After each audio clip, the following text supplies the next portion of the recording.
আসসালামু আলাইকুম ভিউয়ার্স, আজকে রান্না করব গরুর মাংস। তো প্রথমে আমি 1 কেজির মতো গরুর মাংস নিয়ে নিলাম, ধুয়ে নিয়েছি মাংসটাকে। এখন আমি চুলায় একটি কড়াই বসিয়ে দিয়ে দিব কয়েকটা দারচিনি, 4-5টা এলাচ, 3টা তেজপাতা, দিয়ে দিব 1/2 কাপের মতো পেঁয়াজ কুচি, দিয়ে ভালো করে নেড়ে চেড়ে ভেজে একটু ব্রাউন কালার চলে আসলেই দিয়ে দিব একটুখানি পানি।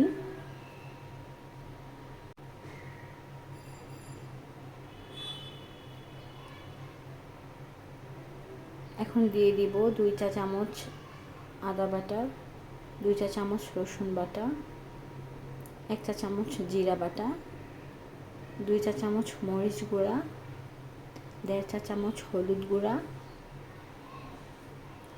এবং 1.5 চা চামচ লবণ দিয়ে ভালো করে মশলাটাকে মিশিয়ে নিব।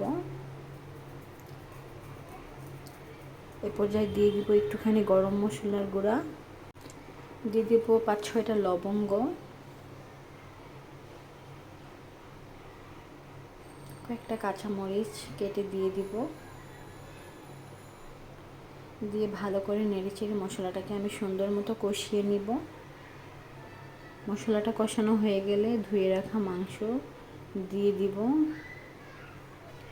মাংসগুলো দিয়ে ভালো করে মশলার সাথে নেড়ে চেড়ে মাংসটাকে একটু কষিয়ে নিব। একটা ঢাকনা দিয়ে ঢেকে দিব।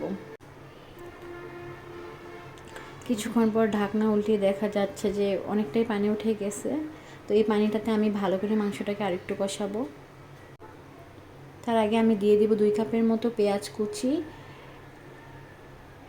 এভাবে পেঁয়াজ কুচি দিয়ে গরুর মাংসটা রান্না করলে অসম্ভব টেস্ট হয়। আমার শাশুড়ি এভাবে রান্না করে, জাস্ট ওনার হাতের গরুর মাংস ওয়াও, বলার বাহিরে অসম্ভব টেস্ট হয়।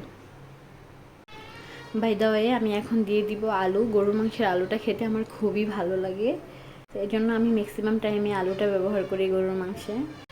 আলু দিয়ে কিছুক্ষণ কষানোর পর আমি দিয়ে দিব গরম পানি।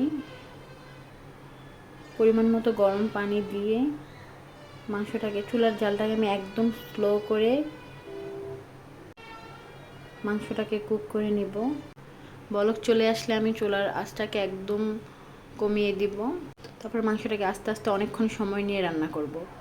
চুলটা প্রায় অনেকটাই কমে এসেছে। এই পর্যায়ে দিয়ে দিব 6-7টা কাঁচামরিচ। যেহেতু অনেকটা পেঁয়াজ ব্যবহার করেছি, সেই ক্ষেত্রে মরিচের পরিমাণটা একটু বেশি লাগবে। এই তো আমার তরকারি রান্না হয়ে গেছে, যে আমার তরকারি ফাইনাল লুক।